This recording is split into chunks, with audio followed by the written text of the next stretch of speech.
Et on enchaîne avec le supplément culturel de Louise. Donc tu as étudié le box-office France, alors qu'en as-tu tiré? Qu'est-ce qui marche en France?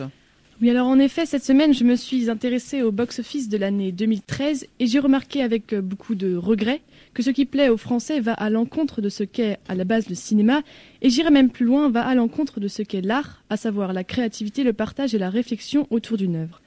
Le cinéma qui marche, lui, est presque devenu un travail à la chaîne et réglé selon des normes basées sur les attentes du spectateur, à savoir de l'action, de l'humour et un peu de sexe tout de même.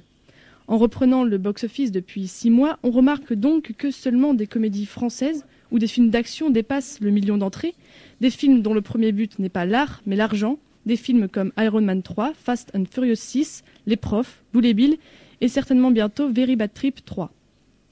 Concernant les films que je définirais d'excellents, n'atteignent eux pas le million. Il s'agit par exemple de Happiness Therapy ou encore Mud sur les rives du Mississippi.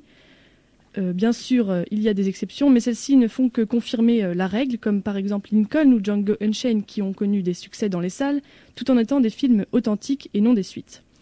Mais ils sont réalisés par de grands artistes, entre autres Spielberg et Tarantino, et dans ce cas, la comparaison n'est pas possible. Et donc, que dévoile le box-office sur la santé du cinéma, notamment au niveau de la qualité ? Alors comme je ne veux surtout pas être défaitiste, je me dois de nuancer mon propos, car en effet, j'ai également remarqué que la qualité de ces blockbusters s'est tout de même certaines fois améliorée, alors que généralement l'on considère que le premier opus d'une série de films est le meilleur en termes de qualité. Depuis quelque temps, certaines suites ont eu de bonnes critiques, voire de très bonnes critiques. Ce fut le cas pour Mission Impossible Protocole Phantom, Iron Man 3 ou plus récemment Fast and Furious 6 à la surprise générale. Ces films montrent donc que le cinéma a encore à offrir, malgré la panne scénaristique dont il est victime. Finalement, ce qui me dérange le plus, c'est le principe sur lequel se fonde un blockbuster, un film à gros budget dans le but de plaire et ainsi de rapporter de l'argent, ce qui met en avant l'aspect économique du cinéma en premier. Ainsi, l'aspect artistique n'est pas forcément délaissé, mais malheureusement mis au service de l'argent.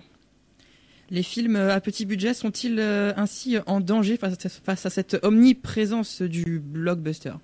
Non, eh bien, justement, je terminerai en ajoutant que malgré cette omniprésence du blockbuster dans nos salles de cinéma, il est important de remarquer aussi que de plus en plus de films d'auteur, à petit budget cette fois, sont diffusés dans les salles de cinéma. Le cinéma est également en train d'élargir sa portée, donc, et donne accès à des films à petit budget. Je prends inévitablement l'exemple de Rennes. Par exemple, le film L'Attentat que j'ai présenté tout à l'heure passera au TNB et The Call passe lui à Gaumont. Merci Louise pour ton supplément culturel sur les films, le box-office, tout ça. Et puis tiens, Brendan, toi qui as des goûts particuliers, quel est, si tu avais un film à conseiller aux auditeurs, qu'est-ce que tu conseillerais ? Alors moi, en début d'année, j'ai consulté beaucoup d'archives et j'ai vu beaucoup de films, en effet, et celui que j'ai préféré serait la 25e heure de Spike Lee, ou Spike Lee, je ne sais plus, un film de 2003 qui relate la dernière journée de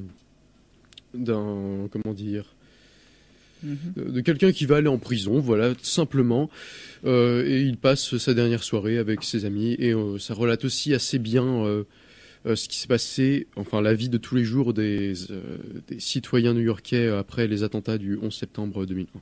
D'accord, merci beaucoup Brendan encore pour ce petit conseil cinématographique, je suppose à moitié philosophique comme d'habitude. Avant le